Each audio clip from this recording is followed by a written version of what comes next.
your childhood trauma? A white man? No! You okay, father? Fuck me badly once, shame on you. Fuck me badly twice, shame on me. Buffy. That's why they put the I in FBI, bitch. Dazzle me. Do I have a massive asshole? You think a depressed person could make Each this? other's soulmates. You were my best friend. You gave me a cookie, gave you cookie. You were mine too. This is a love story. Yourself. Bonjour et bienvenue dans Amis, le podcast où toutes les tables sont une table familiale.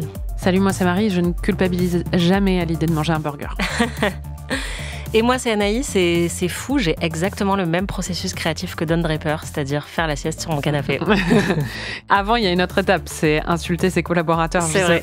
Tu l'as pas, ça? Ça, je le fais un peu moins. J'essaye de pas trop le faire. Aujourd'hui, vous l'aurez compris, on revient sur l'une de nos séries préférées, Mad Men, créée par Matthew Weiner et diffusée durant l'âge d'or de la télé-prestige entre 2007 et 2015. On a déjà parlé de la série dans notre autre podcast PIC TV, dans un épisode où on expliquait pourquoi on l'avait classée numéro 1 des meilleures séries du 21e siècle. On a aussi consacré plusieurs chapitres de notre livre, Petit éloge des anti-héroïnes, aux personnages féminins de Mad Men, notamment Peggy et Betty. Et donc, en préparant cette saison sur les épisodes de séries qui nous ont le plus marqué dans notre vie, ça nous paraissait inenvisageable de ne pas parler de Mad Men.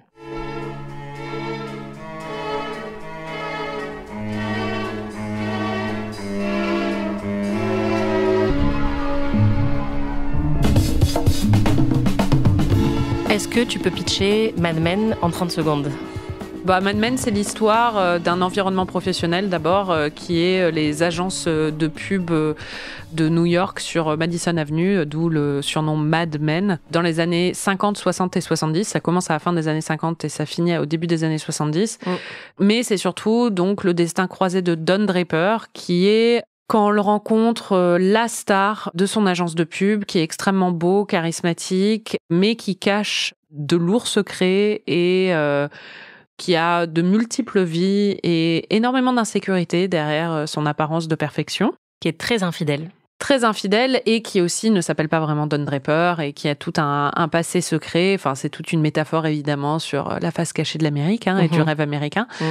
Et en parallèle, on va voir un peu sa déchéance à lui, et la déchéance un peu du rêve américain, tandis que va émerger une autre figure qui est Peggy Olson, qui commence en tant que jeune secrétaire, très timide et assez docile, et victimisée par les hommes de son bureau, et qui va devenir de plus en plus assurée dans son travail, et va montrer de grandes prédispositions pour le travail de la publicité, et va gravir les échelons sous le mentorat de Don Draper, mais aussi en ayant une relation un peu de tension et de rivalité avec lui, quoi. Oui, puisqu'au départ, c'est la secrétaire de Don. Ouais. Et c'est à la fois grâce à lui qu'elle va obtenir certaines de ses opportunités professionnelles, mais comme tu le dis, elle va beaucoup être en rivalité avec lui. Et ils ont un rapport... souffre-douleur aussi, souvent. Ouais, voilà, c'est ça. Il va être assez abusif, en fait, dans ses comportements de manager avec elle.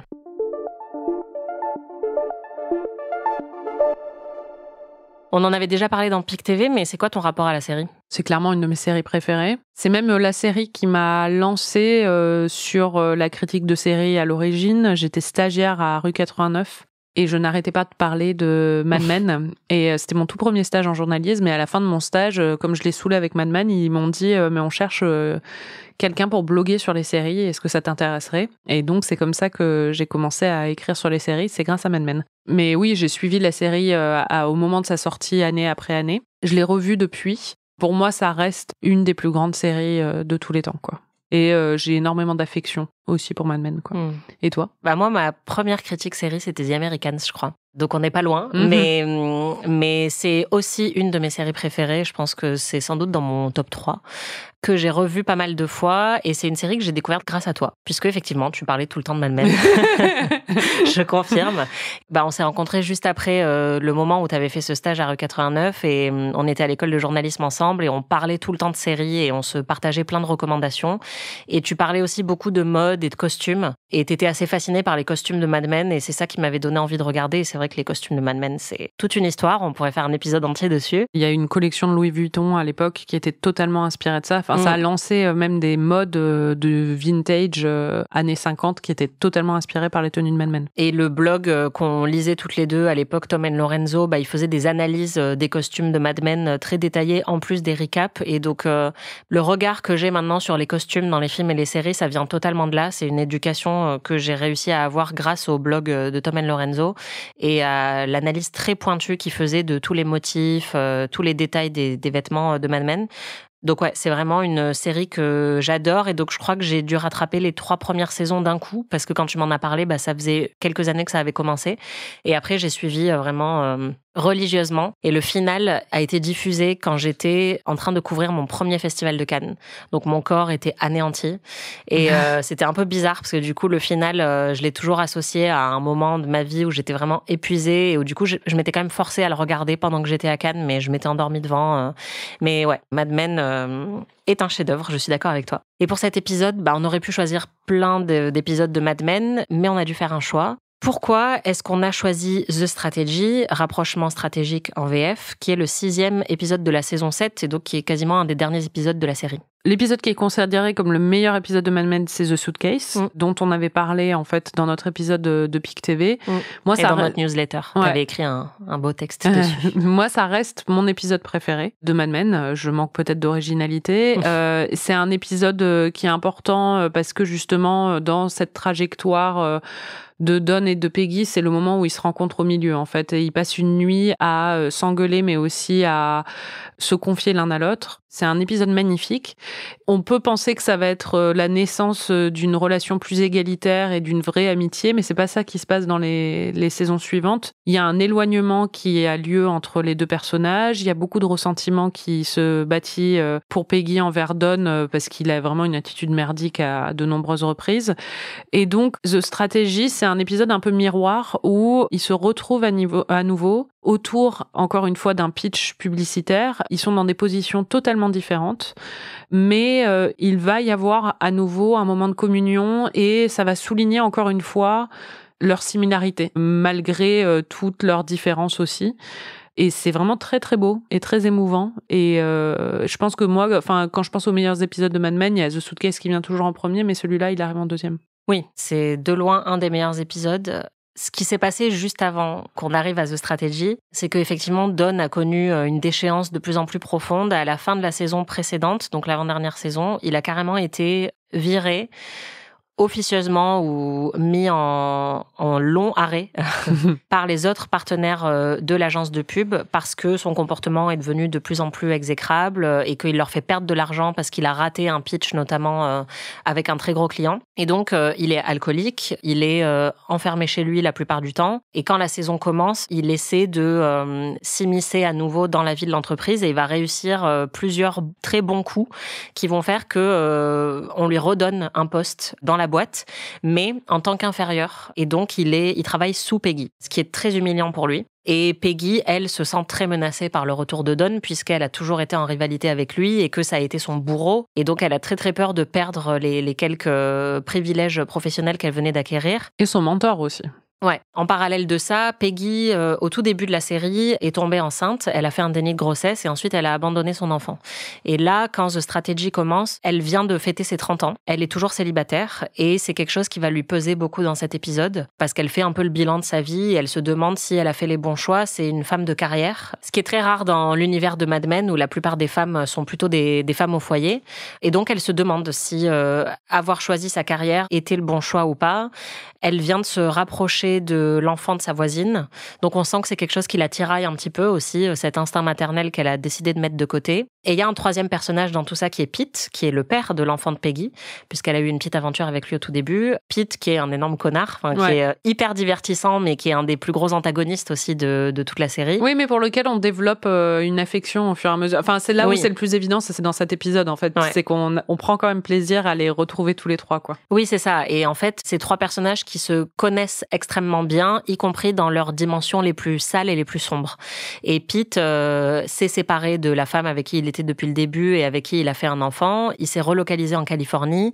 Il a une nouvelle histoire avec une femme blonde professionnelle, Bonnie, qui est tout l'opposé de son ex Trudy. Et il voit jamais sa fille. Et dans cet épisode, il est de passage à New York. Donc, on va aussi voir ces 3 personnages, en fait, qui sont un peu à un moment charnière de leur vie. Et donc, qui vont un peu entrer en collision aussi à la fin. Dans cet épisode, l'intrigue principale, c'est que toute l'équipe bosse sur une présentation pour Burger Chef, qui est un fast-food. Bon, c'est un McDo, mais sauf que c'est pas McDo, quoi. Ouais. C'est toujours le truc avec Mad Men, c'est que c'est marrant, leur agence est toujours un peu un underdog, donc c'est pas la plus grosse agence sur Madison.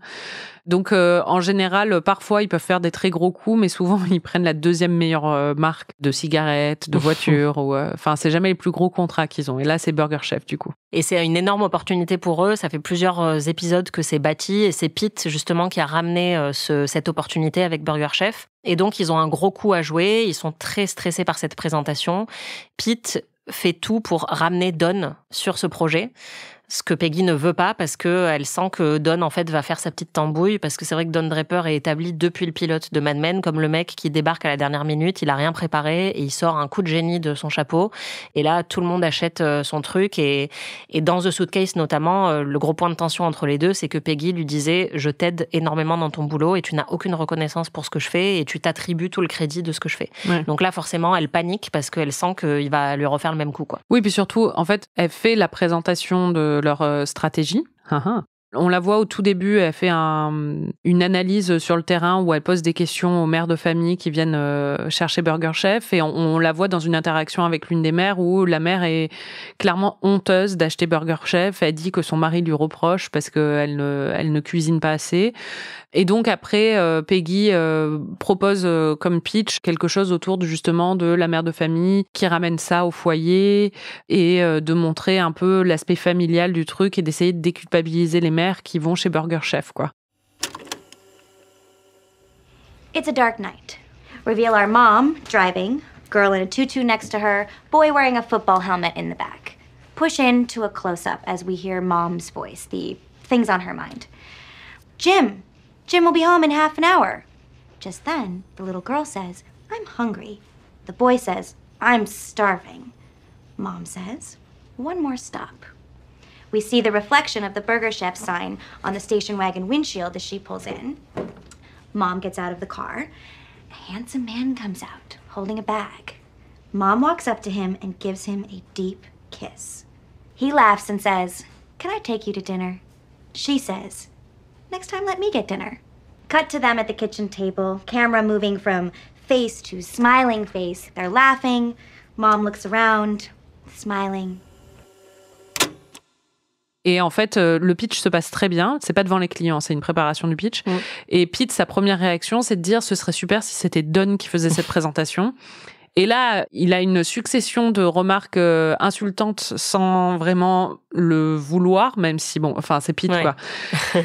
Il lui dit non, mais toi, tu pourrais être la voix de la mère parce que toi, tu as l'émotion et Don, il a l'autorité. Et Don, il a l'autorité. Et elle lui répond, d'ailleurs, c'est devenu un mème, elle dit j'ai de l'autorité et Don a de l'émotion aussi. Et surtout, il lui dit dans la publicité, t'es vraiment l'une des meilleures femmes. Tout est insultant en fait dans ce qu'il dit. Et donc elle se sent vraiment menacée et rabaissée et renvoyée à son statut encore une fois de femme de seconde zone face à un profil comme Don qui, s'il s'était pas autodétruit, dominerait évidemment son monde, quoi. Ouais, complètement. Et Don, en fait, fait une remarque à Peggy juste avant de quitter le taf qui va planter le doute dans la tête de Peggy. Tout le monde sait que le boulot est bien, mais que ça pourrait être mieux. Et en fait, Don va souligner ça. Et donc, elle peut pas lâcher le morceau. À partir du moment où il lui a dit ça, elle l'appelle même, elle lui dit « Now it's tainted. It's poisoned because you expressed yourself. » T'as empoisonné mon idée, t'as chié dessus, quoi. Donc, je peux plus aller confiante à la présentation parce que tu as souligné le fait que c'était pas assez bien. Et évidemment, Don dit, mais pas du tout, mais c'est très bien. Et donc, ça va les forcer à travailler dessus. Après, moi, je le vois pas comme quelque chose de calculé et de mauvais de la part de Don. Je pense qu'il a juste... Je pense que c'est instinctif chez lui. C'est-à-dire qu'il a toujours critiqué son boulot et qu'il a raison. Il a un très bon instinct pour ces choses-là. C'est ça. Et c'est aussi qu'il a envie de créer à nouveau, d'être créatif et qu'il a un instinct pour ce boulot-là. Et du coup, il a une opinion et il a envie d'échanger avec elle. Je pense que c'est assez sincère, en fait, dans sa démarche. Oui, non, je suis d'accord. Et en fait, ce qui est intéressant, c'est que, comme tu le disais, ils ont eu des trajectoires toujours croisées. Et là, quand cet épisode commence, ça fait plusieurs épisodes que Peggy rabaisse Don et qu'elle profite d'être sa supérieure pour le remettre à sa place et lui rappeler que c'est plus lui qui fait les règles. Ce que Don s'est bien gardé de dire à sa femme Megan, puisqu'à un moment, elle débarque et Megan dit à Peggy, bientôt, t'auras le bureau de Don. Et Peggy est là, mais enfin, c'est pas mon objectif, quoi. Je suis déjà au-dessus de lui, mais évidemment, Don essaie de maintenir l'illusion que tout va bien et que c'est encore le boss. Et donc là, c'est un peu l'épisode où ils vont à nouveau se rééquilibrer dans l'autre sens cette fois-ci, mais où Don va pouvoir refaire ses preuves en tant que créatif, mais en ayant un petit peu grandi et en acceptant que Peggy a des bonnes idées et en étant même capable de défendre les idées de Peggy, ce qu'il n'aurait pas fait de la même manière avant. Oui, c'est ça. Et je pense qu'il a toujours su qu'elle avait des bonnes idées, mais que là, il la traite comme une égale, quoi. Et il l'admet, quoi.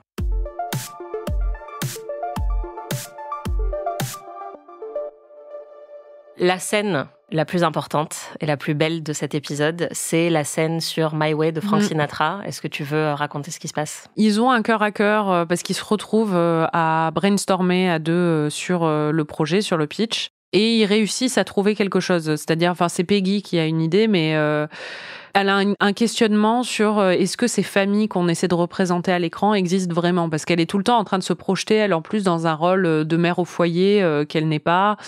C'est un peu son rôle, c'est de percer la psyché des femmes. Oui, c'est ce qu'on lui demande au taf. Voilà, exactement.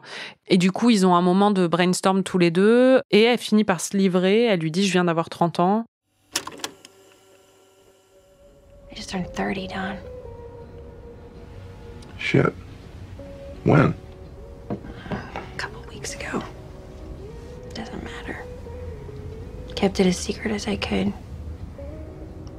And now I'm one of those women lying about her age. I hate them. I worry about a lot of things. But I don't worry about you. I was in Ohio, Michigan, Pennsylvania. I looked in the window of so many station wagons.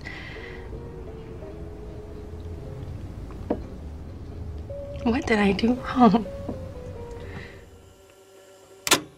En gros, elle se demande si elle a pas raté sa vie, en fait, et si elle a pris les bonnes décisions. Et quand elle voit, en fait, quand elle fait des études de marché et qu'elle doit voir 20 femmes d'affilée dans leur voiture avec leurs enfants et que elle est célibataire et qu'elle sa vie c'est son travail, elle se demande si elle a pris les bonnes décisions. Et Don évoque le fait que lui aussi a des questionnements et en fait elle lui dit quel questionnement tu peux avoir et lui c'est de dire, enfin en gros c'est de n'avoir personne quoi. Et parce que il dit qu'il se dit qu'il a jamais rien accompli et qu'il n'a personne dans son entourage à l'heure actuelle. C'est ça. Et ce qui peut paraître ironique de l'extérieur parce que Don en est à son deuxième mariage, troisième. Il a 3 enfants. Ouais, il a 3 enfants.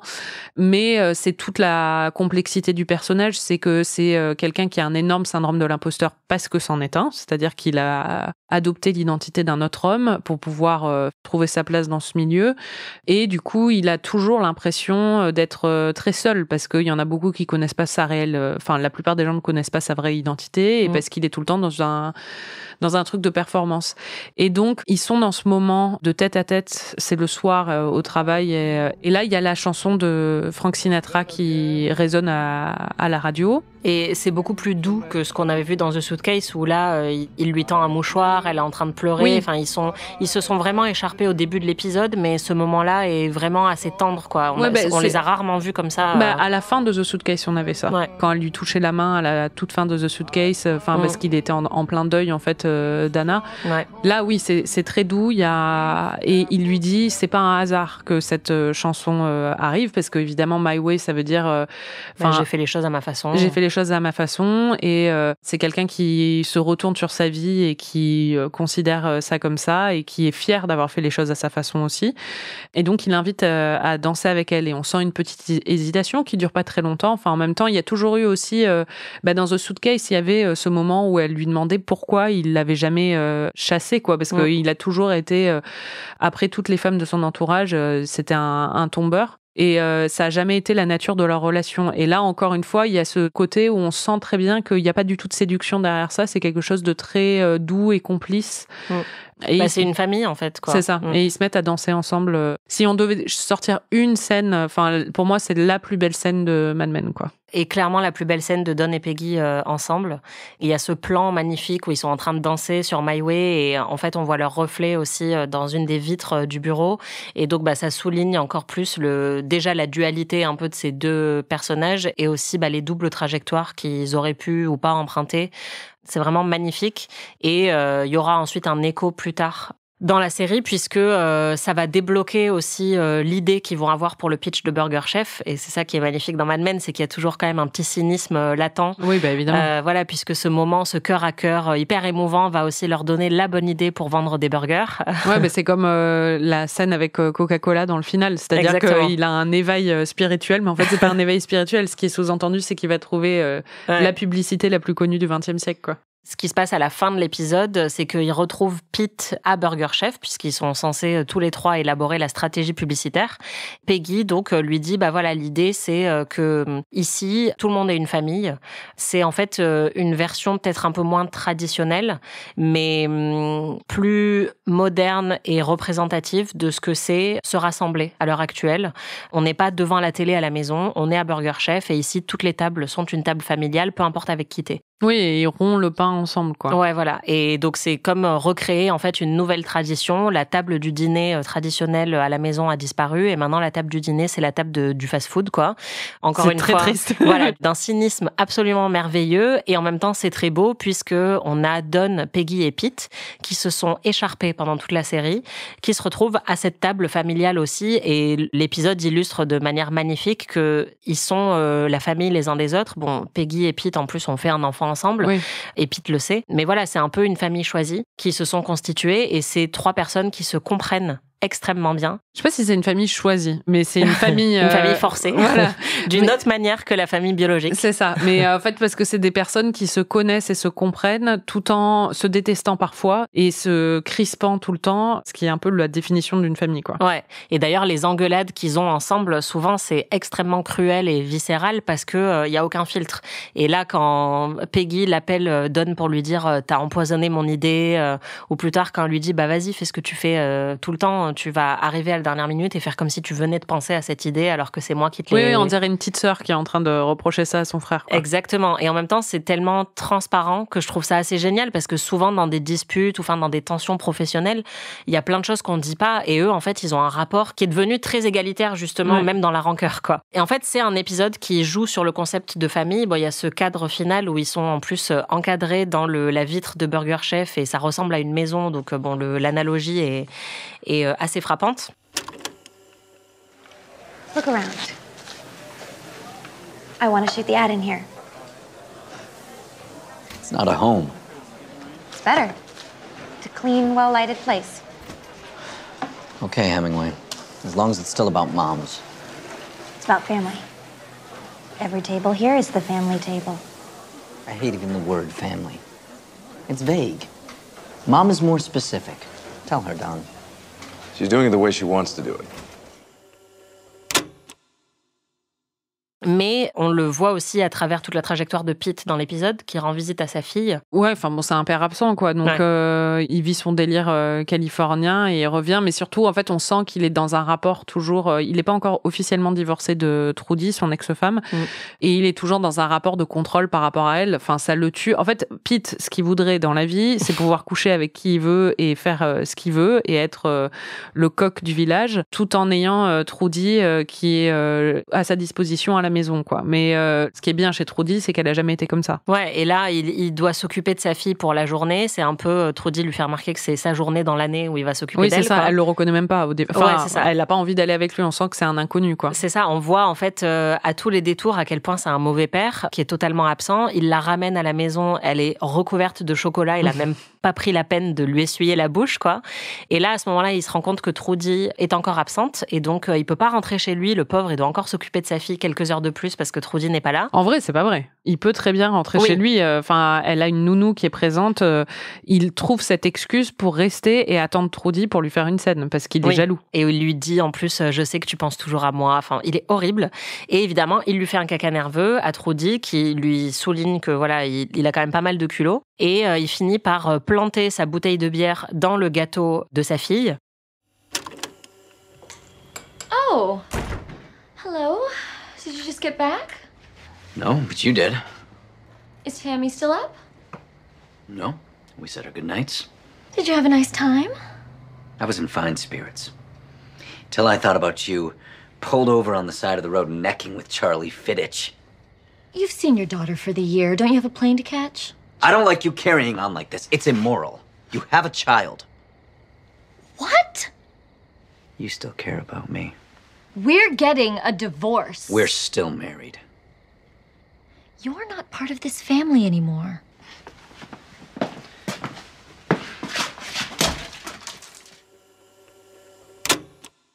Ce qui est extrêmement puéril. Et donc là, ça nous rappelle quand même que Pete reste un énorme connard depuis le début de cette série. Il n'a pas changé. Il a beau être très divertissant et attachant, c'est quand même un enfoiré. Ah oui, bah c'est sûr. C'est ça qu'on aime. C'est ça qu'on aime. T'aimes bien la nouvelle meuf de Pete, Bonnie ? Ouais, en vrai, je l'aime bien, moi. Évidemment, en fait, le truc, c'est que on sait très bien qu'elle va pas finir avec lui. On n'a même pas envie qu'ils finissent ensemble. Mais je l'aime bien parce qu'elle a du caractère. En fait, elle l'envoie péter beaucoup plus vite que Trudy l'a envoyé péter. Trudy lui a fallu des années pour lui dire d'aller se faire voir. Et elle, dès le premier week-end, elle est là, non mais ça va pas la tête ou quoi. Enfin, ouais, en fait, elle atteint son point de rupture pendant cet épisode. Quoi. Ouais. Elle lui dit, écoute, t'es bien mignon, mais là, en fait. Oui, c'est ça. En fait, je t'ai pas vu du week-end. Et puis, enfin, tu me sors excuse sur excuse. Et puis maintenant qu'on peut se voir, t'as déjà commandé à manger dans la chambre, quoi. Enfin, c'est. Ouais. Oui, je l'aime bien.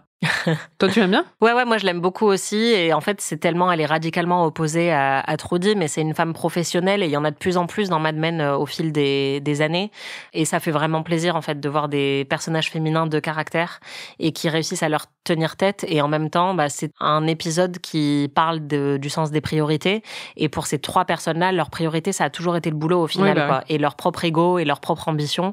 Et donc c'est très très bien souligné à travers Pete, qui est clairement le moins sympathique des trois. Il y en a une autre dont on voit aussi que c'est la priorité, et c'est peut-être plus surprenant quand on repense à elle au tout début de la série, mais c'est John Harris maintenant, qui était John Holloway au début de la série, qui dans cet épisode souligne une fois de plus qu'en fait, sa priorité c'est sa carrière aussi, quoi. Ouais, et en même temps, l'amour. Oui, l'amour, mais enfin c'est l'amour parce qu'elle est confrontée là à un choix qui est... En fait, bon, ce qui se passe, c'est qu'il y a un personnage qui s'appelle Bob Benson, qui est une sorte de proto-Don quand il apparaît dans la série. On se demande un peu ce qu'il peut cacher. Il a une identité secrète, donc on a l'impression que c'est vraiment comme Don. Au final, c'est juste qu'il est un peu honteux de ses origines, dans mon souvenir, de ses origines très modestes. Oui, et il est gay. Mais ça, c'est l'autre aspect de son identité cachée, c'est qu'en plus, il est gay. Mais ça, dans mon souvenir, c'est la série le sous-entendait sans le montrer explicitement, et il y avait beaucoup de théories à ce niveau-là, non ? C'était pas... Au début, quand il est arrivé, il y avait beaucoup de théories et des théories très farfelues justement sur ce qu'il pouvait cacher. Et en fait,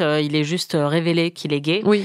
Et il a une sorte d'amitié amoureuse. Enfin, c'est une amitié en réalité, mais une relation un peu ambiguë avec John, où il lui offre des cadeaux, il offre des cadeaux à son fils. Ils sont très proches, et on peut se demander à quel point John est consciente de son orientation sexuelle à lui, et si elle s'attend à quelque chose. Quand on connaît le personnage de John, on se doute qu'elle est plus fine que ça, quoi. Oui, surtout qu'elle a l'habitude d'attirer vraiment l'attention de tous les hommes autour d'elle, tous les hommes hétéros en tout cas, et donc je pense qu'elle a capté assez vite que l'attention de Bob envers elle était différente.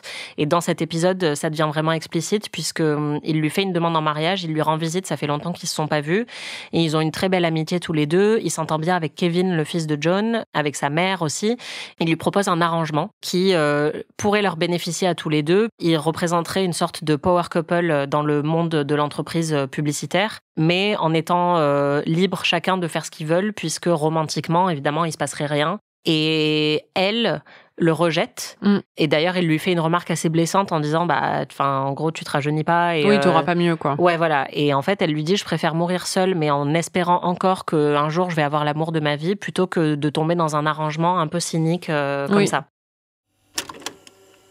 At times like this, Joan, this is when you need someone. We could comfort each other through an uncertain world. I can't think about this right now.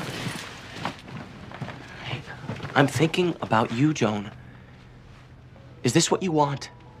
To be near 40 in a 2-bedroom apartment with a mother and a little boy? I know I am flawed. But I am offering you more than anyone else ever will. No, you're not, Bob. Because I want love. And I'd rather die hoping that happens than make some arrangement.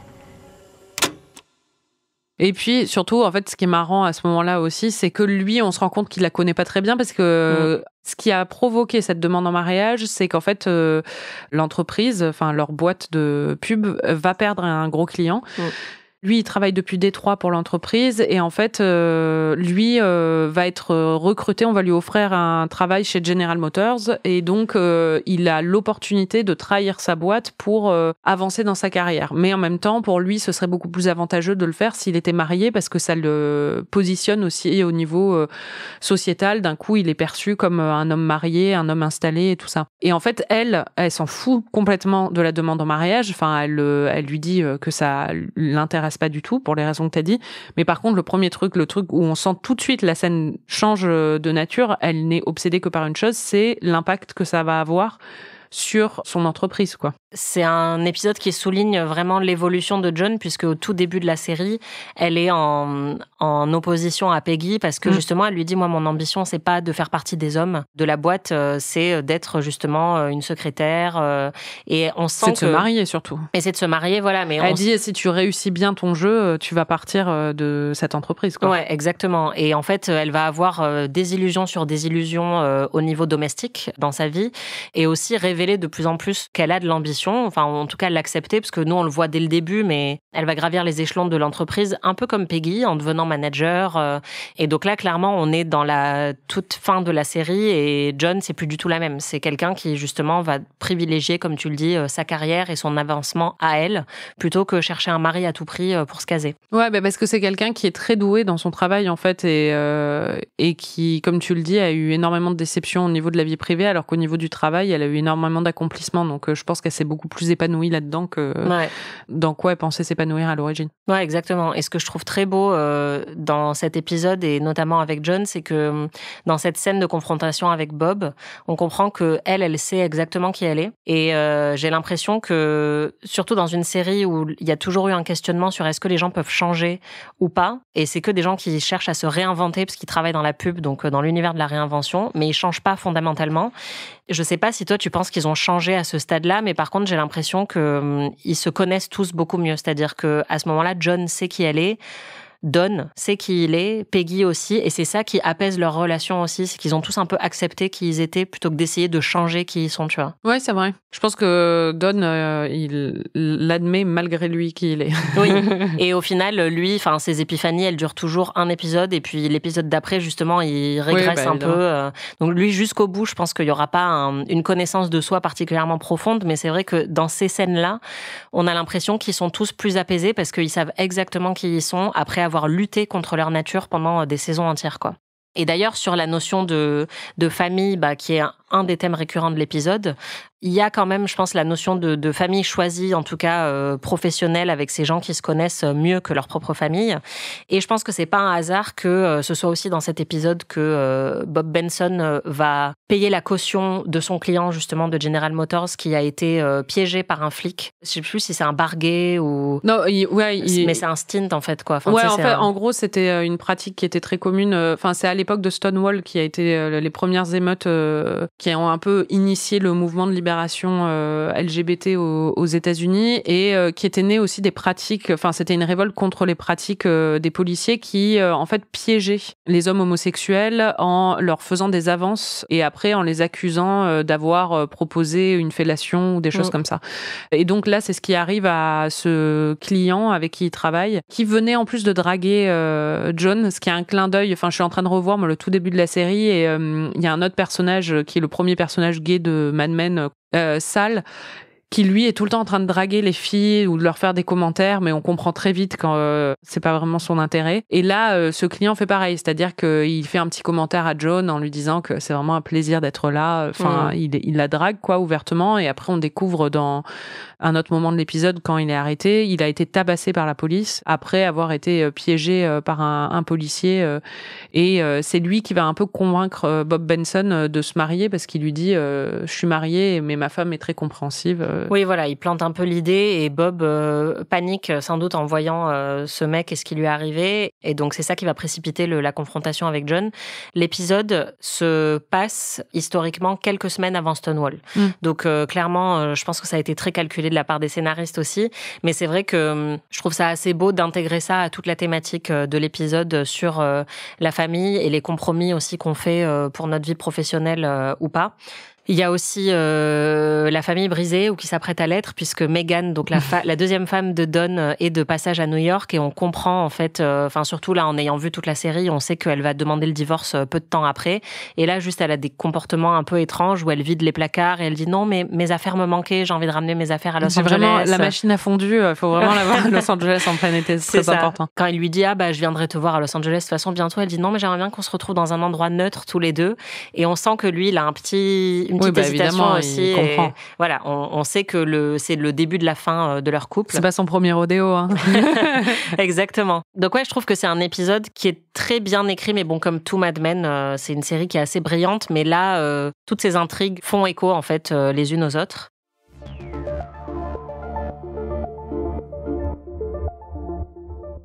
T'étais contente de retrouver certains personnages secondaires comme Stan ou Meredith? Moi, perso, j'adore ces deux personnages. Ouais, moi j'aime beaucoup Meredith, elle me fait beaucoup rire. Stan aussi, mais en fait, du coup, ça m'a rappelé que j'aime pas du tout la fin entre Stan et Peggy. Ouais. Le moment de My Way, justement, où il y a cette...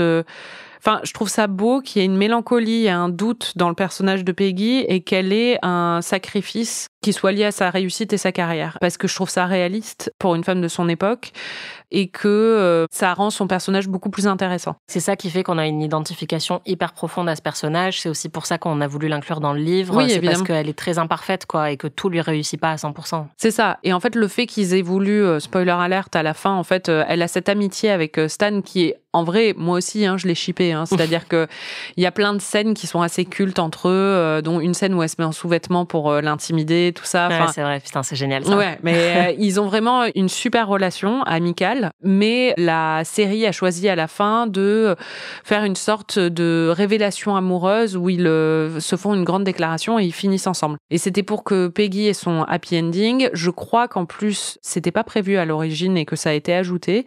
En tout cas, pour moi, c'est vraiment dommage. J'ai toujours trouvé, enfin pour moi, la fin de Peggy qui aurait été bien, c'est quand elle est dans le couloir avec avec la pieuvre. Avec la pieuvre qui fait un cugnet à une femme. Pour moi, c'est ça, c'est le moment le plus emblématique de Peggy Olson. Avec sa petite clope à la bouche. Exactement. Et j'ai pas envie qu'elle soit en couple avec Stan, en fait. Après, pour moi, c'est vraiment l'exécution. C'est-à-dire que franchement, si elle avait eu ce moment un peu triomphal dans le couloir et qu'elle faisait un petit clin d'œil ou un petit bisou à Stan à un moment dans l'épisode, why not? Tu te dis, honnêtement, ils ont toujours eu une tension sexuelle, peut-être qu'ils vont se rapprocher. Mais là, en fait, c'est vraiment cucu la manière dont c'est fait dans le final. Moi, je trouve que c'est ça qui me pose problème, c'est qu'ils sont au téléphone et qu'ils se disent je t'aime, quoi. Non, puis ça sort de nulle part. Enfin, je suis désolée, en fait, on a l'impression que c'était vraiment bon. Ils se sont dit il faut quand même. Ouais, il faut boucler les choses. Il faut qu'elle ait un mec, quoi. C'est ça. Alors que ils auraient pu sous-entendre qu'il y aura une évolution dans ce sens-là. À un moment. Qu'ils lui disent viens, on va prendre un verre. Mais honnêtement, le final, pour moi, il y a plein de trajectoires qui m'ont un peu saoulée dans la fin de Mad Men et ça en faisait partie, quoi.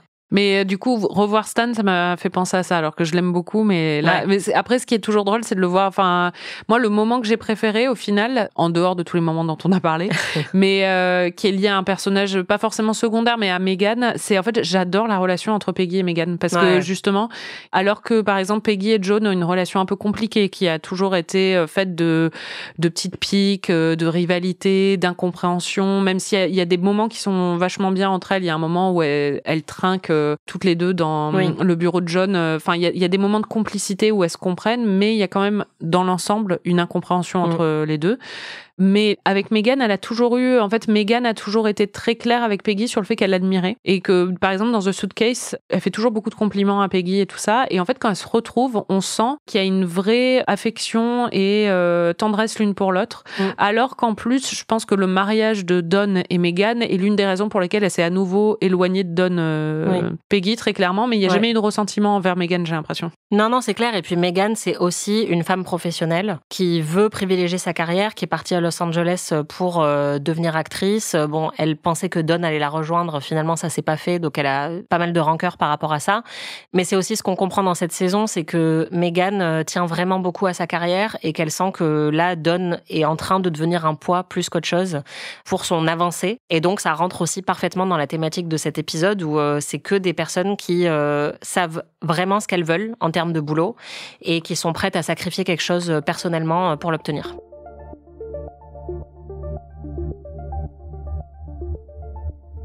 Est-ce qu'il y a des trucs qui fonctionnent pas pour toi dans l'épisode ? Plus de Roger ? C'est vrai que ça manque un peu de Roger. Après, il a quand même un très bon moment où il est au sauna et où il y a un mec de McCann qui est un peu l'agence rivale depuis le début de la série qui lui dit quand vous voulez être grand, vous voulez devenir juste comme nous. Il lui dit non, quand on sera grand, on va vous tuer et épouser vos femmes. Ouais, c'est ça exactement. Hello, Jim. How's your burger chef work going? Better than yours, I guess. Thank you, by the way, for failing and giving us a shot at it. It's not McDonald's. It's run by morons. A lot of companies succeed that way, but look who I'm talking to. You don't mean that. You're going after fast food. You get your little car. It's not Buick, but it's cute. I know you folks want to be just like McCann when you grow up. When we grow up, we're going to kill you and marry your wife. Quelle répartie, quel homme. Ouais, il me manque un peu dans cet épisode parce que c'est une de mes plus grandes sources de joie dans cette série. Donc, Je voulais quand même souligner l'excellente supervision musicale de Mad Men parce que là, My Way, c'est vraiment le truc qui fait toute la beauté de cet épisode. Et il y a eu plusieurs superviseurs musicales sur la série, mais la plus connue, c'est Alexandra Patsavas, qui est aussi la superviseure musicale de Grey's Anatomy, The O.C. et Gossip Girl. Donc quand même la personne qui a bâti les plus grands moments musicaux des séries des 20 dernières années. Ooh, what you say. Exactement. Ou Chasing Cars de Snow Patrol dans Grey's Anatomy. Et What You Say, c'est un moment emblématique de The O.C. Et de Saturday Night Live. Qui a été repris par SNL après. Donc vraiment bravo à elle parce que la musique de Mad Men et la bande-son de Mad Men, moi c'est une des playlists que j'écoute le plus souvent. Cette bande-son est exceptionnelle. Et là, l'épisode doit beaucoup au placement de Frank Sinatra. C'est la fin de cette mini-saison dédiée aux épisodes de série qui nous ont fabriqués toutes les deux. On espère que ça vous a plu. Merci beaucoup de nous avoir écoutés. Et évidemment, on enchaîne avec de nouveaux épisodes. On vous dit très vite ce qu'on vous réserve pour la suite. Ce que tu leur réserves. Oui, c'est ça. Puisque Marie est là maintenant. Mais en fait, au moment où vous écoutez cet épisode, elle n'est pas là. Elle est en train de prendre soin d'un petit bébé. Elle est en train de fabriquer la succession. Exactement.